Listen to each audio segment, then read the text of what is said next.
This is a Bailey Unicorn Seville. Just going to take you around the van and show you how it operates. Jockey wheel, hitch and handbrake. We'll demonstrate these to you in person here on site. Down the side of the Caravan, you've got your wind down legs on either side of the front to stabilise the Caravan while it's on site. And then coming further down the side of the van, you've got your water pump connection, which you pull out and push into place and lock in place with the cap there. Always make sure your ack roll is completely full prior to turning the water pump on, and we'll demonstrate this to you once we go inside the van. You've then got your heat and hot water flow on the side of the Caravan, which is very simply there to allow the heating system to breathe. Then coming further down the side of the van, you've got your heating and hot water flow, very simply there to do the same as what your flow does on the side of your house at home. Motor mover and wheel nuts, we'll torque the wheel nuts before you leave site, and we'll also demonstrate the motor mover so you can see it's all working correctly. Then have your mains power lead coming into the side of the van, which pushes in and clips in place into the side of the Caravan there, and that's connected to the mains power on site so you can try everything on board the van. Gas locker, like you'd have on any Caravan, open up the door and your 2 gas bottles will sit in this locker. Toilet waste tank, so you put 3.5 litres of water in here and a cap full of the pink fluid prior to use. Then in the bottom you have your toilet waste set, which you'll open up, pull out the toilet waste cassette, you have a neck on the top that tips out, that turns out to take the waste away. And you've got 1 litre of water in here and a cap full of the blue fluid prior to use. At the back of the Caravan you've got your wind down legs to stabilise the van. Again, like set the same as the legs on the front of the van. Coming down the door side, you've got a 3-pin socket so you can have power out to your awning. And an aerial connection. You've then got your storage locker underneath the front seating and your barbecue gas point. Coming onto the inside of the Caravan now, as you come in the door on the right hand side, you're going to see your main control panel. So you've got power on this button just here.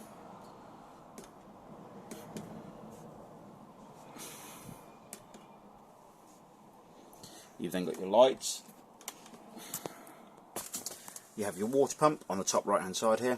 You have your main switch for your lighting, and then your awning light on the bottom right hand side. You have your battery voltage on the button on the right hand side here. You've then got various light switches around the Caravan. Once you've got the main power turned on in the Caravan, you can open all the taps up on the hot side of the water system. Once you've got the power turned on and you've got your water connected on the outside, you can come over to all the hot taps and open up on the hot side of the water system. As you see, I've already bled the system ready here. But underneath the seat on the front right hand side you will find your hot water tank, and at the back of the hot water tank you will find your yellow drain down valve. Now that yellow drain down valve needs to be flat with the floor prior to filling the water system up, and once it's flat with the floor you can then turn your water pump on by the door and we'll be able to fill the system up on board the van. So pump on. As you see, the light will go green there to indicate it's working.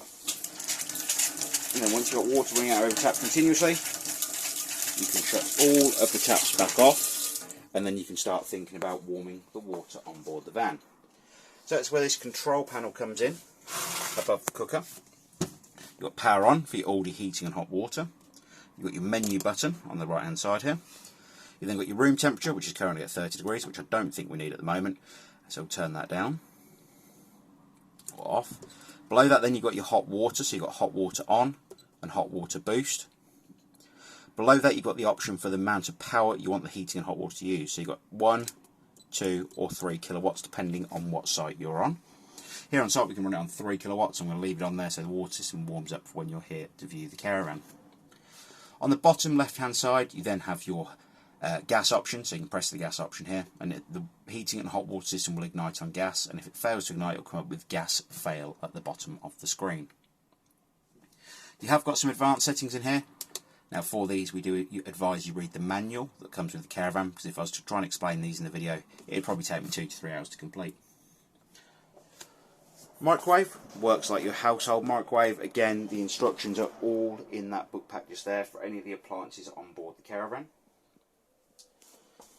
The bed at the front here pulls out from the front with the rail. You can pull it all the way out, and then you use the cushions at the side here. Now we do advise where this hump section is here, you turn this to the outside and turn them upside down for the most comfortable sleeping experience. And the same with the cushions on this side, and that will make up your double bed at the front of the Caravan. Next up we're going to take you over to the fridge. The fridge is very simple to use again. Power button, left hand side at the top here. It will come on then. Let me just try and get that to clear up. I do apologise, it's not at the moment. You've then got mains power coming into the Caravan, and you can select mode, auto, which will go to the first power source it sees. 12 volt for when you're towing down the road. Now obviously at the moment we are not connected to a car, so what is happening is it's bleeping away at me telling me there's no 12 volt supply, because it is only the 12 volt supply from the car you are towing with. You then got gas. It will self-ignite on gas, and now if it fails to ignite on gas, it's going to do very similar to what the 12 volt just did. It's going to flash the blue light here, and it's also going to come up with a red light underneath the warning triangle on the left hand side. To change the temperature of the fridge, you use the thermometer button on the right hand side here, and the more amount of dots you've got lit up on the right hand side here means the fridge is at its coldest setting. The cooker works like a household cooker. As long as the gas is turned on in the locker on the outside of the van, it will ignite with the igniter on the right hand side, and then you'll be able to cook away at your leisure. Bathroom, very simple. You've got the toilet here. The toilet seat turns for your convenience. Then below the toilet you have the grey waste handle, which needs to be open when you're using the toilet itself, and in the closed position when you're not using the toilet. If the toilet is turned at all, when you try to remove the cassette from the outside of the van, it'll actually lock that toilet waste cassette in place, so it can't be emptied while somebody is using it. And on the side here, you have your toilet flush button, which you press to allow the toilet to flush. You've got a full indicator light, which will illuminate red when the toilet waste cassette is completely full. Sinks and the shower on board the Caravan all work very much like your household appliances, no differences at all there. So this is a Bailey Unicorn Seville, and like I said, this video is a bit of a refresher video rather than a full demonstration. So if you have any questions on the Caravan, please don't hesitate to ask, and we'll be more than happy to help. Thank you very much. Bye bye.